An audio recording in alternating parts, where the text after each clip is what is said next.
कहाँ से मैंने 2 रुपए से शुरू किया था, 60 रुपए महीना, 2 रुपए रोज, और आज देखिए मुझे, मैं आज 2000 करोड़ की मालकिन हूँ। क्या यकीन आएगा आपको?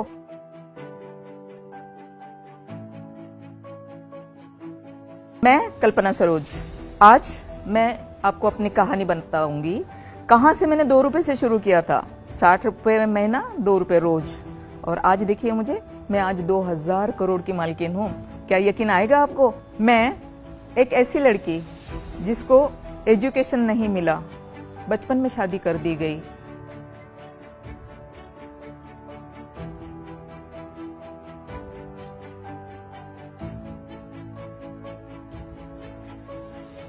मेरी जिंदगी तो वैसे ही बोझ बन चुकी थी। सब कुछ खत्म हो चुका था, मेरी पढ़ाई खत्म हो चुकी थी, मेरी शादी खत्म हो चुकी थी, और आगे पढ़ने के लिए बाबा कहते हैं, लेकिन ये भी नामुमकिन नहीं था। तो मैं क्या करूं? तो फिर मुझे ऐसे लगा कि मुझे मर जाना चाहिए, क्योंकि ऐसी जिंदगी मेरे किसी भी काम की नहीं है। और फिर मैंने पॉइजन पी लिया।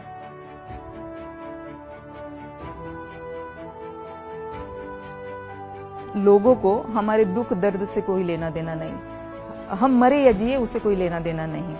तो ठीक है, अगर कुछ करके मरना है तो फिर कुछ करके जीना क्यों नहीं। और उसी दिन मैंने ठान ली कि अब मरने की बात मैं कभी नहीं करूंगी, और अब मैं जी कर दिखाऊंगी।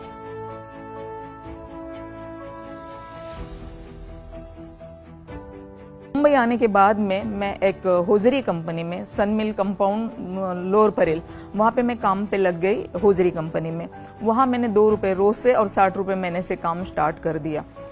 तो 2-3 साल तक मेरे इसी तरह से गए। मेरे बाबा की नौकरी जाती रही, मेरे बाबा मेरे पास आ गए, और उसके बाद मेरी बहन बहुत बीमार हो गई, और फिर मुझे पैसों की अहमियत का पता चला कि पैसे अगर नहीं हो तो हमारे अपने हमारे सामने दम तोड़ देते हैं और हम उनको बचा भी नहीं पाते।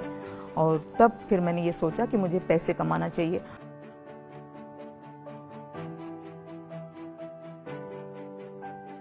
मैंने बुटीक के लिए लोन लिया था, बुटीक स्टार्ट किया, उसी के साथ फर्नीचर स्टार्ट किया। लेकिन उसी के साथ मुझे ये पता चला कि हमारे बहुत सारे यूथ ऐसे हैं जिनको गवर्नमेंट सभी को नौकरी नहीं दे सकती।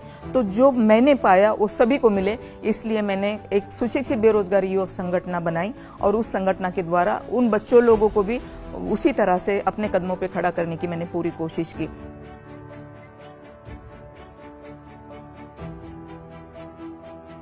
इसी तरह से एक प्लॉट का प्रॉब्लम मेरे पास आया, वो प्लॉट मैंने क्लियर किया, और इसी तरह से मैं बिल्डर बन गई। लेकिन बिल्डर बनते हुए भी पुरुष प्रधान देश में मेरा बिल्डर बनना, एक तो मैं बुद्धिस्ट हूँ, दलित हूँ, और ऊपर से मैं लेडीज हूँ। 99 की बात है, किसी को कैसे पसंद आ सकता है कि एक दलित महिला आके बिल्डर बन जाए? तो मेरे नाम की सुपारी तक के दी गई।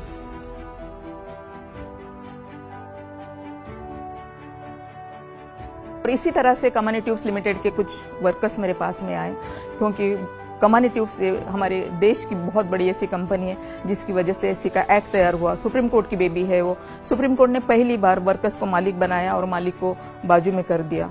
तो उस कंपनी को बचाने के लिए मैंने काफी कुछ मेहनत की, क्योंकि मैंने देखा था कि बेरोजगारी अगर होती है तो भूख और प्यास से किस तरह से इंसान तड़प के मरता है, क्योंकि मेरी बहन को मैंने तड़पते हुए मरते हुए देखा था।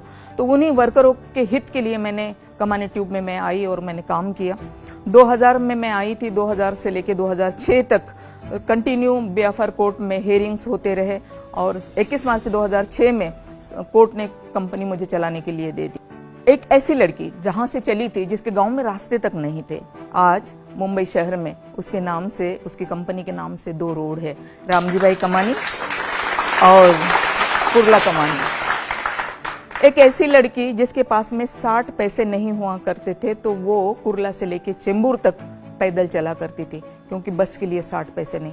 आज वो लग्जरी गाड़ियों में घूम रही है। आज ऐसी लड़की जिसके पास में रहने के लिए घर नहीं था, लोगों के घर में रही हूँ, मैं गुजराती फैमिली के घर में रही हूँ, लेकिन मैं बिल्डर बन के आज मैं घर बेच रही हूँ। आज जिसने 2 रुपए रोज से काम स्टार्ट किया था, लेकिन आज 2000 करोड़ कंपनी की मैं मालकिन हूँ।